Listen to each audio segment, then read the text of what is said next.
नमस्कार दोस्तों, स्वागत है आप सभी का अपने YouTube channel perfect study GS में। दोस्तों आज हम लोग प्रैक्टिस सेट करने वाले हैं आरआरबी एनटीपीसी का प्रीवियस ईयर का क्वेश्चन, जिसमें हम लोग परंपरागत सामान्य ज्ञान का क्वेश्चन को देखने वाले हैं, जिसमें हम लोग नृत्य, संगीत, कला एवं हम लोग आज पुस्तक को भी इसमें शामिल किए हैं, यानी कि हम पुस्तक को भी इसमें देखने वाले हैं। तो दोस्तों आपसे एक रिक्वेस्ट है कि अभी तक आप हमारे चैनल को सब्सक्राइब नहीं किए हैं तो प्लीज़ इसे सब्सक्राइब कर लें और इसे ज़्यादा से ज़्यादा लाइक करें, दोस्तों में शेयर करें, फेसबुक, व्हाट्सएप, टेलीग्राम के माध्यम से, और बेल आइकन का बटन दबाना ना भूलें, क्योंकि जो भी मैं वीडियो डालूंगा उसका नोटिफिकेशन आपको पहले प्राप्त होगा।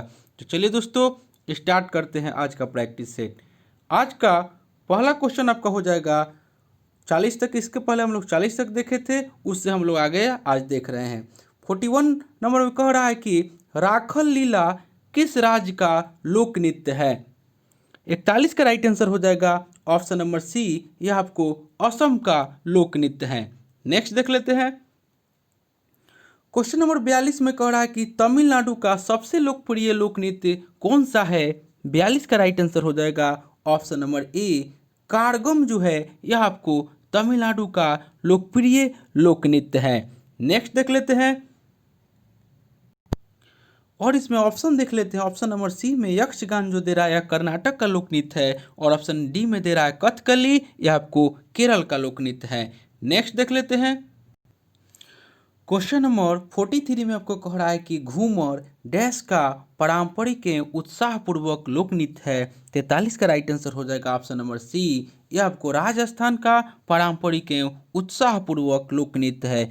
घूमर घूमर जो है राजस्थान का एक पारंपरिक उत्साहपूर्वक लोक नृत्य है। इस नृत्य का विकास भील कबीलों के लिए किया। भील मध्य भारत की एक जनजाति है और इस नृत्य में औरतें घूंघट लगाकर और एक घुमवार पोशाक जिसे घाघरा कहते हैं पहनकर नृत्य करती है। नेक्स्ट देख लेते हैं। क्वेश्चन नंबर 44 में आपको कह रहा है कि घूमर रिपीट आपको क्वेश्चन हो गया, देख लीजिए। यानी आरआरबी एनटीपीसी 11/4/2016 को पूछा हुआ सेकंड शिफ्ट का यह क्वेश्चन है। घूमर डैश का लोक नृत्य है। 44 का राइट आंसर हो जाएगा option number C, Rajasthan. Next देख लेते हैं। क्वेश्चन नंबर 45 में कह रहा है कि राजस्थान का लोक नृत्य निम्नलिखित में से कौन सा है। देखिए फिर रिपीटेड आपको 2019 में रिपीट कर दिया। 45 का राइट आंसर हो जाएगा ऑप्शन नंबर बी, यानी कि घूमर। और भांगड़ा जो है यह आपको पंजाब का लोक नृत्य है। गरबा जो है यह आपको गुजरात का लोक नृत्य है। नेक्स्ट देख लेते हैं। क्वेश्चन नंबर 46 में कह रहा है कि पंडित जसराज किस क्षेत्र में प्रख्यात हैं। 46 का राइट आंसर हो जाएगा ऑप्शन नंबर सी, शास्त्रीय संगीतकार। पंडित जसराज भारत के सुप्रसिद्ध शास्त्रीय गायकों में से एक हैं और पंडित जसराज का जन्म 1930 ईस्वी में हुआ था। पंडित जी का संबंध मेवाती घराने से है। नेक्स्ट देख लेते हैं। क्वेश्चन नंबर 47 आपको पढ़ देते हैं, उसका ऑप्शन दिखा देते हैं। बॉलीवुड के गीतकार जिन्होंने अधिकतम संख्या में गाने लिखकर गिनीज रिकॉर्ड बनाया है। ऑप्शन आपको दिया हुआ है आनंद बख्शी, गुलजार, साहिर लुधियानी और समीर अंजान। 47 का राइट आंसर हो जाएगा ऑप्शन नंबर डी, यानी कि समीर अंजान। बॉलीवुड के गीतकार समीर अंजान ने अधिकतर संख्या में गाने लिखकर गिनीज रिकॉर्ड बनाया है। नेक्स्ट देख लेते हैं। क्वेश्चन नंबर 48 में कह रहा है कि डैश भारत की एक लोक नृत्य शैली नहीं है। 48 का राइट आंसर हो जाएगा ऑप्शन नंबर सी, कुचिपुड़ी जो है वह भारत की एक लोक नृत्य शैली नहीं है। कुचिपुड़ी शास्त्रीय नृत्य है, जबकि अन्य आपको जो दिया हुआ है वो आपको लोक नृत्य है। कुचिपुड़ी यह आपको शास्त्रीय नृत्य है, यानी कि 48 का राइट आंसर ऑप्शन सी हो जाएगा। नेक्स्ट देख लेते हैं। क्वेश्चन नंबर 49 में कह रहा है कि मृणाली साराभाई का हाल ही में निधन हो गया है, वे कौन थी। यह आपको करंट का क्वेश्चन है। 49 का राइट आंसर हो जाएगा ऑप्शन नंबर सी, यह आपको शास्त्रीय नृत्यांगना है मृणाली साराभाई। नेक्स्ट देख लेते हैं। क्वेश्चन नंबर 50 में कह रहा है कि मृणाली साराभाई किस कला से जुड़ी हुई थी। 50 का राइट आंसर हो जाएगा ऑप्शन नंबर सी, यह आपको भरतनाट्यम से जुड़ी हुई थी मृणाली साराभाई। नेक्स्ट देख लेते हैं। क्वेश्चन नंबर 51 में कह रहा है कि कुचिपुड़ी नृत्य शैली का प्रारंभ भारत के किस भाग से हुआ है। 51 का राइट आंसर हो जाएगा ऑप्शन नंबर सी, यह आंध्र प्रदेश से हुआ है। कुचिपुड़ी नृत्य शैली का प्रारंभ भारत के आंध्र प्रदेश से हुआ है और यह भारत की प्रसिद्ध नृत्य शैली है। यह नृत्य मूलतः पुरुषों के द्वारा किया जाता है। नेक्स्ट देख लेते हैं। क्वेश्चन नंबर 52 में कह रहा है आपको, क्वेश्चन नंबर 52 में कि मौज किस राज्य का लोक नृत्य है। 52 का राइट आंसर हो जाएगा ऑप्शन नंबर डी, यह आपको मध्य प्रदेश का लोक नृत्य है। मौज यानी कि मालवा का लोक नृत्य है। इस नृत्य की जन्मस्थली उज्जैन मानी जाती है। नेक्स्ट देख लेते हैं। क्वेश्चन नंबर 53 में आपको कह रहा है कि आप रुक्मिणी देवी अरुंडील के बारे में क्या जानते हो। 53 का राइट आंसर हो जाएगा ऑप्शन नंबर ए, यानी कि वह एक भारतीय ब्रह्म विद्यावादी नृत्यांगना और भरतनाट्यम की कोरियोग्राफर थी। यानी कि 53 का राइट आंसर ऑप्शन ए हो जाएगा। नेक्स्ट देख लेते हैं। क्वेश्चन नंबर 54 में कह रहा है कि नौटंकी किस राज्य का एक लोक नृत्य है। 54 का राइट आंसर हो जाएगा ऑप्शन नंबर सी, यह आपको उत्तर प्रदेश का एक लोक नृत्य है। नेक्स्ट देख लेते हैं। क्वेश्चन नंबर 55 में कह रहा है कि रामखेलिया किस राज्य का एक लोक नृत्य है। 55 का राइट आंसर हो जाएगा ऑप्शन नंबर सी, यह आपको बिहार का एक लोक नृत्य है। नेक्स्ट देख लेते हैं। अब आपको क्वेश्चन चित्रकारी से आपको चित्रकला से क्वेश्चन अब आप लोग देखेंगे। क्वेश्चन नंबर 56 में कह रहा है कि राजा रवि वर्मा किस क्षेत्र में प्रसिद्ध थे। तो 56 का राइट आंसर हो जाएगा ऑप्शन नंबर सी, यह आपको चित्रकारी से संबंध थे। राजा रवि वर्मा एक प्रसिद्ध भारतीय चित्रकार थे जिन्हें भारतीय कला के इतिहास में महानतम चित्रकारों में गिना जाता है। उन्होंने भारतीय साहित्य, संस्कृति और पौराणिक कथाओं यानी कि महाभारत और रामायण और उनके पात्रों का जीवन चित्रण किया है। नेक्स्ट देख लेते हैं।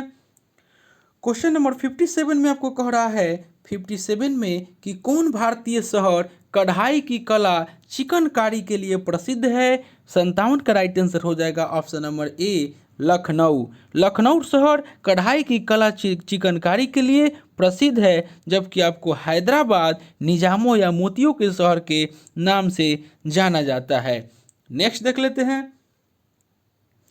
58 में कह रहा है कि म्यूरल पेंटिंग्स का वर्तमान में विकास डैश तक हुआ। 58 का राइट आंसर हो जाएगा ऑप्शन नंबर ए, यानी कि 2री शताब्दी ईसा पूर्व से 10वीं शताब्दी तक। नेक्स्ट देख लेते हैं। क्वेश्चन नंबर 59 में कह रहा है कि हाल ही में सुर्खियों में रहा एक चित्रकारी रूप कलमकारी किस भारतीय राज्य से संबंधित है। 59 का राइट आंसर हो जाएगा ऑप्शन नंबर ए, यह आंध्र प्रदेश से संबंधित है। नेक्स्ट देख लेते हैं। क्वेश्चन नंबर 60 में हो जाएगा कि द लास्ट सपर नाम का प्रसिद्ध चित्र किसने चित्रित किया। 60 का राइट आंसर हो जाएगा ऑप्शन नंबर डी, यानी कि Leonardo da Vinci. The last supper 15वीं शताब्दी में प्रसिद्ध इतालवी चित्रकार लियोनार्डो दा विंसी द्वारा बनाई गई एक पेंटिंग है और यह तस्वीर मिलान शहर के सांता मारिया डेल ग्राजी चर्च में एक दीवार पर चित्रित है। नेक्स्ट देख लेते हैं। क्वेश्चन नंबर 61 में आपको कह रहा है कि मधुबनी चित्रकला शैली मूलतः किस राज्य से संबंधित है। 61 का राइट आंसर हो जाएगा option number C, Bihar. Next देख लेते हैं।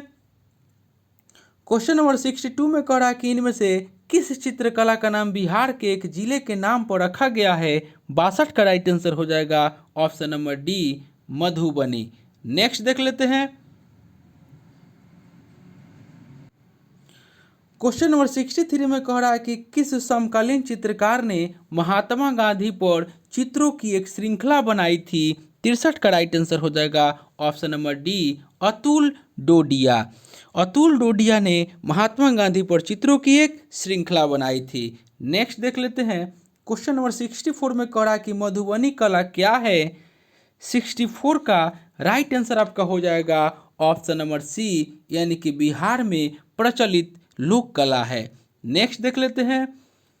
क्वेश्चन नंबर 65 में कह रहा है कि चेरियल चित्रकला की एक शैली है जो हाल ही में सुर्खियों में रही, यह किस राज्य से संबंधित है। 65 का राइट आंसर हो जाएगा ऑप्शन नंबर सी, तेलंगाना। हाल ही में सुर्खियों में रही चेरियर चित्रकला की एक महत्वपूर्ण शैली है जो तेलंगाना राज्य से संबंधित है। यह आपका करंट का क्वेश्चन हो जाएगा। नेक्स्ट देख लेते हैं। क्वेश्चन नंबर 66 में कह रहा है कि फुलकारी भारत के किस राज्य की प्रसिद्ध कढ़ाई है। 66 का राइट आंसर हो जाएगा ऑप्शन नंबर बी, यह पंजाब की प्रसिद्ध कढ़ाई है। नेक्स्ट देख लेते हैं। क्वेश्चन नंबर 67 में कह रहा है कि निम्न में से किसकी रचना कालिदास के द्वारा की गई है। दोस्तों यहाँ से पुस्तक और उसके लेखक, यहाँ से पुस्तक स्टार्ट हो जाएगा, चैप्टर पुस्तक। क्वेश्चन कह रहा है कि निम्न में से किसकी रचना कालिदास के द्वारा की गई है। 67 का राइट आंसर हो जाएगा ऑप्शन नंबर ए, कुमार संभवम के लेखक कालिदास है। नेक्स्ट देख लेते हैं। क्वेश्चन नंबर 68 में कह रहा है कि नो स्पिन नामक पुस्तक डैश की आत्मकथा है। 68 का राइट आंसर हो जाएगा ऑप्शन नंबर बी, यह शेरनवान की आत्मकथा है। पुस्तक नो स्पिन ऑस्ट्रेलियाई क्रिकेटर शेरनवान की आत्मकथा है जिसमें उन्होंने अपने जीवन की घटनाओं, चुनौतियों तथा कुछ घृणित नियमों और अपने आसपास असत्य के बारे में लिखा है। नेक्स्ट देख लेते हैं। क्वेश्चन नंबर 69 में कह रहा है कि कविता संग्रह गीतांजलि के लेखक कौन है। 69 का राइट आंसर हो जाएगा ऑप्शन नंबर ए, यानी कि रविंद्रनाथ टैगोर। कविता संग्रह गीतांजलि के लेखक रविंद्रनाथ टैगोर हैं और वर्ष 1913 में इसी कविता संग्रह के लिए उन्हें साहित्य का नोबेल पुरस्कार प्रदान किया गया। अभी वर्तमान में यह क्वेश्चन आरआरबी एनटीपीसी में पूछ दिया है। नेक्स्ट देख लेते हैं। क्वेश्चन नंबर 70 में कह रहा है आपको कि इंडिया डिवाइडेड पुस्तक के लेखक कौन है। 70 का राइट आंसर हो जाएगा ऑप्शन नंबर ए, doctor Rajendra Prasad India divided पुस्तक के लेखक हैं। नेक्स्ट देख लेते हैं। क्वेश्चन नंबर 71 में कह रहा है कि किस भारतीय लेखक ने थिंग्स टू लीव बिहाइंड पुस्तक में कुमाऊं की पहाड़ियों में जीवन का वर्णन किया है। 71 का राइट आंसर हो जाएगा option number C, Namita Gokhale. भारतीय लेखक नमिता गोखले ने थिंग्स टू लीव बिहाइंड पुस्तक में कुमाऊं की पहाड़ियों में जीवन का वर्णन किया है। नेक्स्ट देख लेते हैं। 72 में कह रहा है कि निम्न में से किस खिलाड़ी ने हाल ही में आत्मकथात्मक पुस्तक एस अगेंस्ट ऑड्स लिखी है। 72 का राइट आंसर हो जाएगा option number D, Sania Mirza. S against odds लिखी है सानिया मिर्जा, यानी कि 72 का राइट आंसर ऑप्शन डी हो जाएगा। नेक्स्ट देख लेते हैं। क्वेश्चन नंबर 73 में कह रहा है कि किस सुप्रसिद्ध व्यक्ति ने एन अनसुटेबल बॉय नामक पुस्तक लिखी है। 73 का राइट आंसर हो जाएगा ऑप्शन नंबर सी, यानी कि करण जौहर। इन अनसुटेबल बॉय नामक पुस्तक प्रसिद्ध भारतीय फिल्म इंडस्ट्री के फिल्म निर्देशक करण जौहर द्वारा लिखित एक आत्मकथात्मक पुस्तक है। नेक्स्ट देख लेते हैं। क्वेश्चन नंबर 74 में कह रहा है कि किस लेखक ने अपनी हालिया पुस्तक सिलेक्शन डे के विषय के रूप में भारत में क्रिकेट के लिए जुनून का वर्णन किया है। 74 का राइट आंसर हो जाएगा option number D, Arvind Adiga. Next देख लेते हैं क्वेश्चन नंबर 75 में आपको कह रहा है कि lone fox dancing my autobiography पुस्तक के लेखक कौन है। 75 का राइट आंसर हो जाएगा option number A, Ruskin Bond. Lone fox dancing my autobiography पुस्तक के लेखक रस्किन बॉन्ड हैं। नेक्स्ट देख लेते हैं। 76 में कह रहा है कि निम्नलिखित में से किसे द विंग्स ऑफ फायर संकलित किया है। 76 का राइट आंसर हो जाएगा option number C, APJ Abdul Kalam. The wings of fire an autobiography APJ Abdul Kalam के द्वारा लिखी गई पुस्तक है। नेक्स्ट क्वेश्चन देख लेते हैं। 77 में कह रहा है कि पुस्तक अग्नि की उड़ान यानी कि विंग्स ऑफ फायर के लेखक कौन है। 77 का राइट आंसर हो जाएगा ऑप्शन नंबर सी, यानी कि एपीजे अब्दुल कलाम। नेक्स्ट देख लेते हैं। 78 में कह रहा है कि इंदिरा गांधी ए लाइफ इन नेचर पुस्तक के लेखक कौन है। 78 का राइट आंसर हो जाएगा option number C, Jairam Ramesh. Next देख लेते हैं। क्वेश्चन नंबर 79 में कह रहा है कि आरबीआई के पूर्व गवर्नर रघुराम राजन के द्वारा कौन सी पुस्तक लिखी गई है। 79 का राइट आंसर हो जाएगा ऑप्शन नंबर ए यानी कि I do what I do. यह पुस्तक के लेखक पूर्व गवर्नर रघुराम जी राजन हैं। नेक्स्ट देख लेते हैं। 80 में कह रहा है कि माई एक्सपेरिमेंट विथ ट्रूथ निम्नलिखित में से किस व्यक्ति के जीवन पर लिखा गया था। 80 का राइट आंसर हो जाएगा ऑप्शन नंबर ए महात्मा गांधी। नेक्स्ट देख लेते हैं।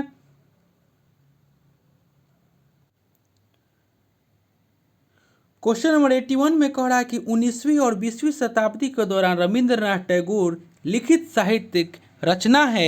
81 का राइट आंसर हो जाएगा ऑप्शन नंबर सी गोरा और घरे बाइरे, जो है आपको रविंद्रनाथ टैगोर के द्वारा लिखी गई पुस्तक है। नेक्स्ट देख लेते हैं। क्वेश्चन नंबर 82 में कह रहा है कि इंडियन फिलोसफी पुस्तक के लेखक कौन है। 82 का राइट आंसर हो जाएगा option number C doctor S Radhakrishnan. Next देख लेते हैं। क्वेश्चन नंबर 83 में कह रहा है कि टैसेंडेस नामक जीवनी निम्नलिखित में से किस व्यक्तित्व पर लिखी गई है। 83 का राइट आंसर हो जाएगा ऑप्शन नंबर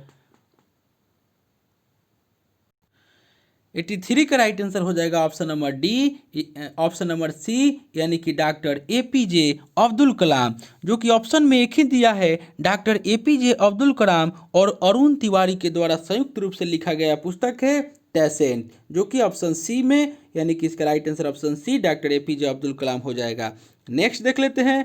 क्वेश्चन नंबर 84 में कह रहा कि मालगुडी नामक काल्पनिक गांव उसके आसपास के क्षेत्र पर आधारित कहानियां लिखने के लिए सुप्रसिद्ध भारतीय लेखक कौन है। 84 का राइट आंसर हो जाएगा ऑप्शन नंबर डी आर के नारायण। आर के नारायण का पूरा नाम राशीपुरम कृष्ण स्वामी नारायण स्वामी था। आर के नारायण अंग्रेजी साहित्य के महान उपन्यासकारों में से एक थे और मालगुडी दक्षिण भारत का एक काल्पनिक स्थान है। इसी को आधार बनाकर उन्होंने मालगुडी डेज की रचना की। नेक्स्ट देख लेते हैं। क्वेश्चन नंबर 85 में आपको कह रहा है कि मालगुडी डेज किस भारतीय लेखक के कार्यों पर आधारित है। 85 का राइट आंसर हो जाएगा ऑप्शन नंबर सी आर के नारायण। नेक्स्ट देख लेते हैं। क्वेश्चन नंबर 86 में कह रहा है कि यदि कविता एक पेड़ के पत्तों के रूप में नहीं आती है तो बेहतर है कि यह न आए, डैश ने कहा है। 86 का राइट आंसर हो जाएगा ऑप्शन नंबर सी, यह जॉन कीट्स ने कहा है। जॉन कीट्स अंग्रेजी साहित्य के प्रख्यात रोमांटिक कविता में से एक है। उन्होंने कहा कि यदि कविता एक पेड़ के पत्तों के रूप में नहीं आती है तो बेहतर है कि यह न आए। नेक्स्ट देख लेते हैं। क्वेश्चन नंबर 87 में आपको कह रहा है कि बुकर पुरस्कार विजेता उस पुस्तक के नाम की पहचान करें जो दो जुड़वा भाइयों की कहानी बताती है और साथ ही इस बात का वर्णन करती है कि लोगों के जीवन और व्यवहार में छोटी छोटी चीज़ें कितना बड़ा अंतर पैदा कर सकती है। 87 का राइट आंसर हो जाएगा option number D God of small things. Next देख लेते हैं। क्वेश्चन नंबर 88 में आपको कह रहा है क्वेश्चन नंबर 88 में कि अरुण शौरी निम्नलिखित में से किस पुस्तक के लेखक हैं। 88 का राइट आंसर हो जाएगा option number B Anita gets bell.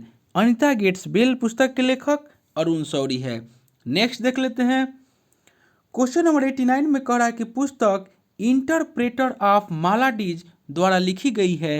89 का राइट आंसर हो जाएगा option number B Jhumpa Lahiri. Jhumpa Lahiri एक भारतीय अमेरिकी लेखिका है। इंटरप्रेटर ऑफ मालाडीज लघु कहानियों का संग्रह है जो वर्ष 1999 में प्रकाशित हुई थी और इस पुस्तक के लिए उन्हें वर्ष 2000 में पुलित्जर पुरस्कार से सम्मानित किया गया। नेक्स्ट क्वेश्चन देख लेते हैं।